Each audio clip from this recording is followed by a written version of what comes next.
Hi friends, this is Nijamuddin. By the way, my channel name is Entertainment Buddy.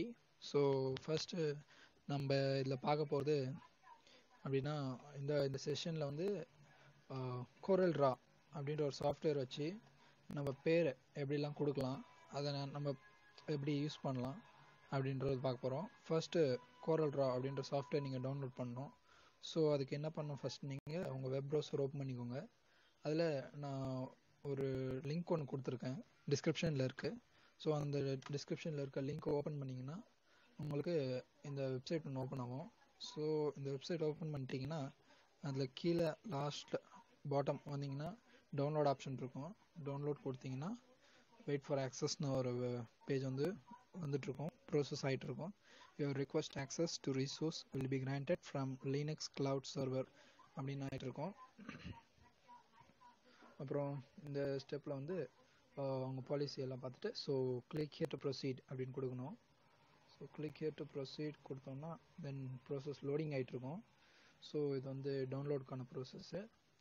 So அந்த first அந்த இதுக்கு வெப்சைட்டை link கொடுக்கணும், அதை அங்கே போஸ்ட் பண்ணிங்கன்னா டவுன்லோட் கொடுத்தீங்கன்னா டைரெக்ட் இந்த பேஜ் வருவீங்க.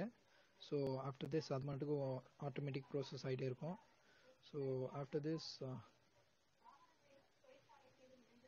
ஒரு டவுன்லோட் பேஜ் டவுன்லோடு ஃபைல் ஒன்று வருது, 198 MB. ஸோ அதை நான் சேவ் பண்ணி ஓகே கொடுத்துருங்க, அதாவது டவுன்லோட் பண்ணுங்கள். நான் ஆல்ரெடி டவுன்லோட் பண்ணியிருக்கேன், ஸோ நான் அதை கேன்சல் பண்ணிக்கிறேன். ஸோ இங்கே பாருங்கள், நான் 198 MB இது டவுன்லோட் பண்ணியிருக்கேன் ஆல்ரெடி. ஸோ அதை இன்ஸ்டாலும் பண்ணியிருக்கேன். ஸோ அதான் இது கோரல்ரா 11. ஸோ நான் அந்த சாஃப்ட்வேர் ஓப்பன் பண்ணுறேன் இப்போது. ஓகே, கோரல்ரா 11 ஓப்பன் ஆகிடுச்சு. நியூ கிராஃபிக்ஸ் ஓப்பன் பண்ணிக்கிறோம், ஏன்னா நம்ம புதுசாக பண்ண போகிறோம். ஸோ இதோட எக்ஸ்ட்ரா நியூ வெர்ஷன்ஸ் எல்லாம் கோரல்ராவில் நமக்கு கிடைக்கும். பட் நான் வந்து ஸ்டாண்டர்ட் வெர்ஷனாக இது யூஸ் பண்ணிட்டுருக்கேன். நான் எக்ஸ்ட்ரா எந்த ஃபீச்சரும் யூஸ் பண்ணல, ஸோ அதனால் நான் இந்த வெர்ஷன் யூஸ் பண்ணிட்டுருக்கேன்.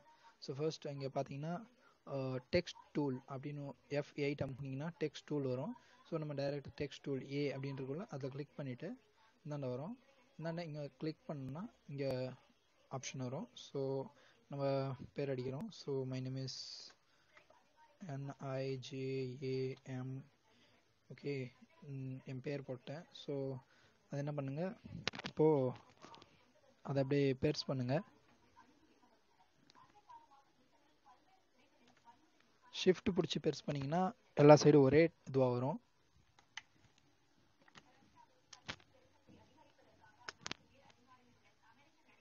ஸோ இப்படி பெருசு பண்ணிக்கோங்க. ஸோ இப்படி பெருசு பண்ணதுக்கப்புறம் நம்ம இப்போது நிஜாம் அப்படின்னு என் பேர் இருக்குது. ஸோ இதுக்கு ஏதாவது நான் டெக்ஸ்ட் ஃபார்மேட் சேஞ்ச் பண்ணணும் அப்படின்னா ஒரு நிமிஷம் இதை அப்படி சைடில் வச்சுக்கோங்க. ஸோ உங்களுக்கு யூஸ் ஆகும் பார்க்குறதுக்கு.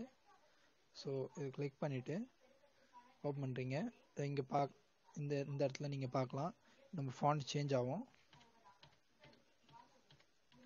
நமக்கு எந்த மாதிரி ஃபாண்ட் வேணுமோ அந்த மாதிரி ஃபாண்ட் எடுத்துக்கலாம். அதில் ஆட்டோமேட்டிக்காக இருக்கும் கொஞ்சம் ஃபாண்ட்டு, நம்ம வேணும் எக்ஸ்ட்ரா டவுன்லோட் பண்ணிக்கலாம் அதுக்கேற்ற மாதிரி. ஸோ இது வந்துச்சா, ஸோ ப்ளஸ் அமுக்குனிங்கன்னா இன்னொரு காப்பி வந்துடும், அதோட இன்னொரு காப்பி. அதை எடுத்துகிட்டு போய் பக்கத்தில் கிளிக் பண்ணுங்கள். ப்ளஸ் அதை கிளிக் பண்ணிவிட்டு ப்ளஸ் அமுக்குனிங்கன்னா அதை திரும்பி அதை கிளிக் பண்ணி எடுத்துகிட்டு வந்து இங்கே வச்சிங்கன்னா 2 காப்பி ஆகிடும். ஸோ இப்போ இது கிளிக் பண்ணிட்டு திரும்பி வேறு ஃபாண்ட் இருக்கான்னு தேட போகிறோம்.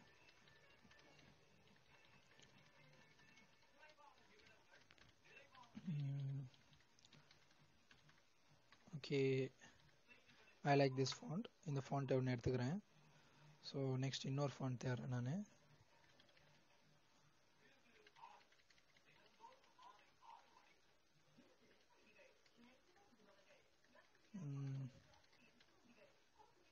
இப்படி எடுத்துக்கிறேன் இன்னொன்று. உங்களுக்கு எந்த மாதிரி ஃபாண்ட் வேணுமோ அந்த மாதிரி நீங்கள் எடுத்துக்கலாம். ஸோ நெக்ஸ்ட்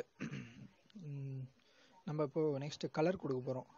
ஸோ இங்கே சைடில் இருக்குல்ல, இதுதான் கலர் பேனல்ஸ். ஸோ இதில் நீங்கள் வந்து இந்த சைடில் டிஃபால்ட் CMYK பேட்லைட் அப்படின்னு இருக்கும். நீங்கள் இந்த லைனில் இருக்க கலரும் கொடுத்துக்கலாம், இல்லைன்னா இந்த ஓரத்தில் இருக்க இந்த ஆரோ மார்க் கிளிக் பண்ணிங்கன்னா உங்களுக்கு 3 லைன்ஸ் ஆஃப் கலர்ஸ் ஓப்பன் ஆகும். ஸோ இதில் நீங்கள் எந்த கலர் வேணால் கொடுத்துக்கலாம். ஸோ நமக்கு வேண்டியது, எனக்கு இப்போது ரெட் கலர் கொடுக்குறேன். ஸோ என் பேருக்கு ரெட் கலர் வந்துடுது. ஸோ இப்போது நீங்கள் இதில் ஒரு கலர் எப்படி ஒரு கலர் ஓகே ரெட் கலர் கொடுத்துருக்கோம். இப்போ நமக்கு ஒரே கலர் மட்டும் போதாது, ஒரு லெட்டருக்கும் ஒரு கலர் வேணும், அதாவது ஒரு வேர்டுக்கும் எண்ணுக்கு ஒரு கலர், ஐக்கு ஒரு கலர் அப்படி வேணும்னா இதை கிளிக் பண்ணிவிட்டு போனீங்கன்னா இதில் அந்த ஆப்ஷன் இல்லை. ஸோ ஒரு நிமிஷம் கிளிக் பண்ணிவிட்டு கண்ட்ரோல் பிடிச்சி யூ கிளிக் பண்ணிங்கன்னா வராது.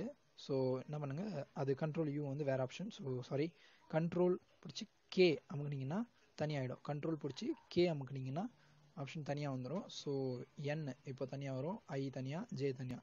ஸோ இப்போ எண்ணுக்கு ஒரு கலர் கொடுத்துருங்க, எல்லோ.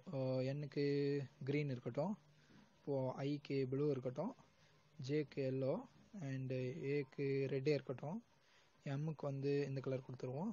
ஸோ இப்போ ஜே மட்டும் ரொம்ப டார்க்காக இருக்கனால ஸோ அது கலர் மாற்றுவோம். இந்த கலர் இருக்கட்டும். ஸோ இப்போது இது ஃபுல்லாக ஒரே டைம் கிளிக் பண்ணிவிட்டு திரும்பி கண்ட்ரோல் ப்ளஸ் ஜி கொடுத்தீங்கன்னா, கண்ட்ரோல் பிடிச்சி ஜி கிளிக் பண்ணிங்கன்னா உங்களுக்கு அது குரூப் ஆகிடும். ஸோ இப்போ இது ஒரு கலர் வந்துடும். ஒரு கலர் வந்துச்சுன்னா ஸோ இப்போ இது வந்துடும். This is okay. And okay, this is one way of giving colors to names. and next sessionல இதை எப்படி different colors ஷேட் கொடுக்கலாம் அப்படின்றத பற்றி பேசுவோம். Thank you for watching my video. Please subscribe Entertainment Buddy. Thank you.